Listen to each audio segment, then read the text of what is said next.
Bismillahirrahmanirrahim. In the name of God, most gracious, most merciful. Excellencies, honorable ministers, distinguished delegates, ladies and gentlemen, Assalamu alaikum. It is indeed a privilege and an honor to welcome this distinguished gathering of the Organization of Islamic Cooperation to Pakistan. Pakistan, a land of hospitality, a land of resilience, a land of hope, and a nation deeply honored to host our sisters and brothers from across the Muslim world.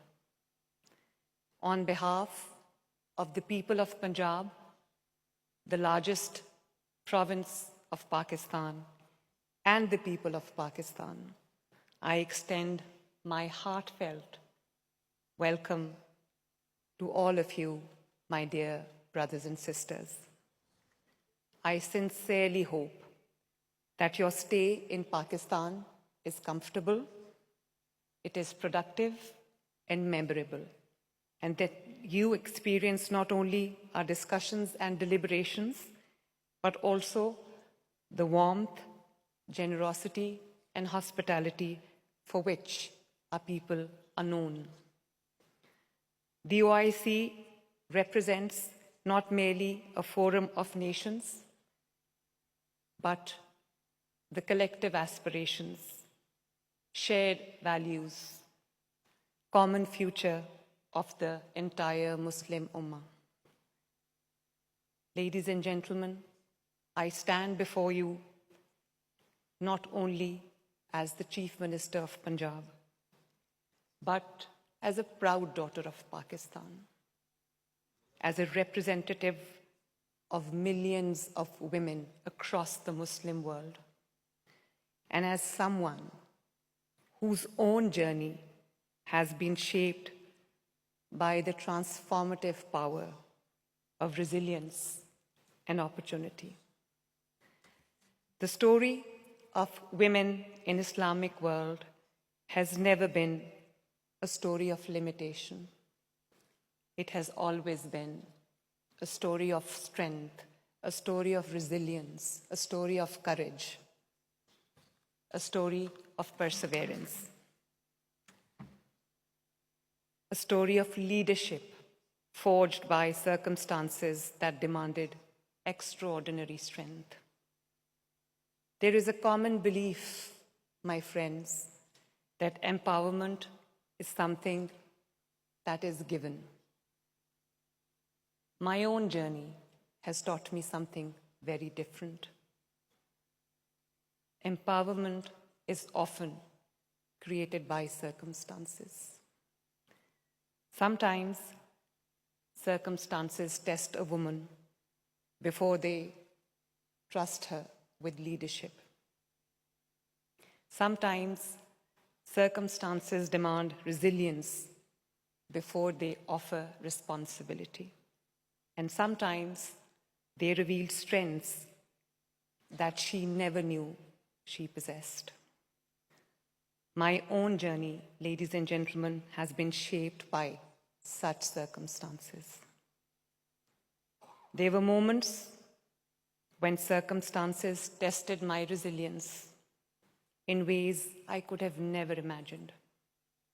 Standing beside my father, the Prime Minister, Mohammad Nawaz Sharif, during times marked by injustice, by inequality, by political adversity, and immense personal trials, I learned that conviction often demands sacrifice and that perseverance is sometimes the only path forward.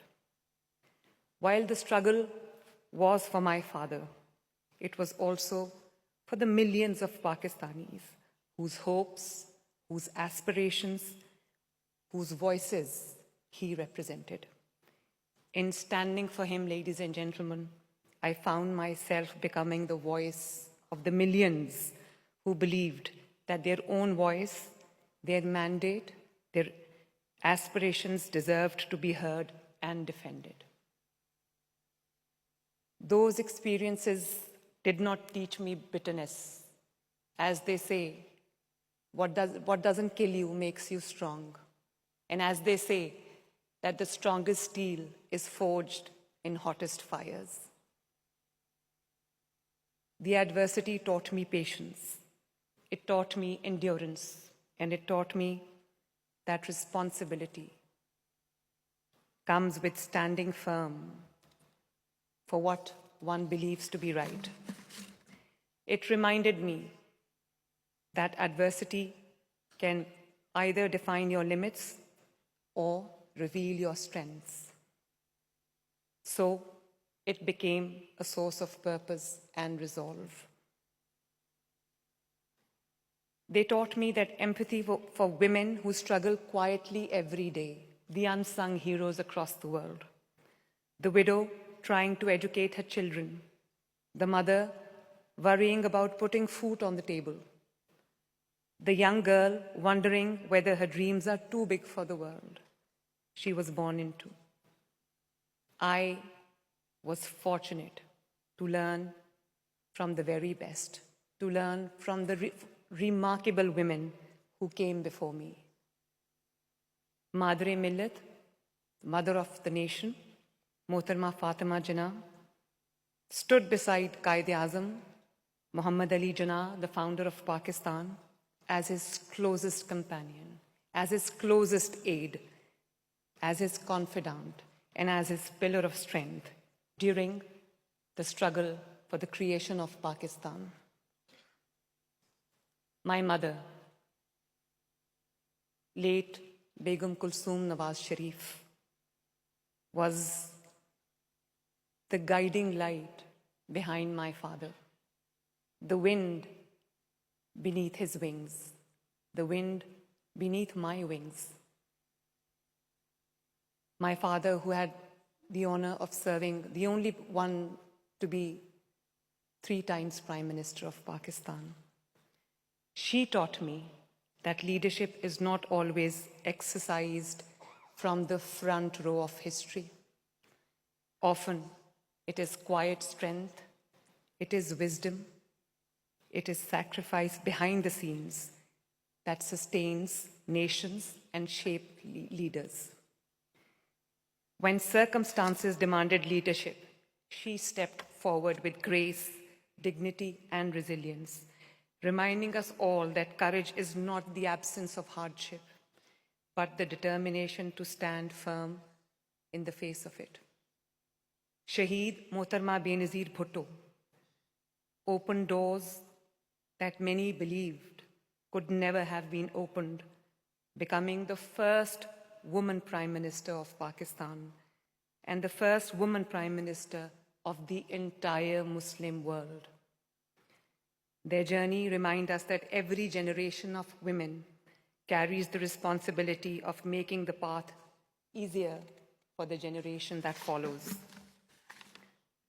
Ladies and gentlemen, we gave the Muslim world its first woman Prime Minister. Pakistan elected its first woman Speaker of the National Assembly of Pakistan.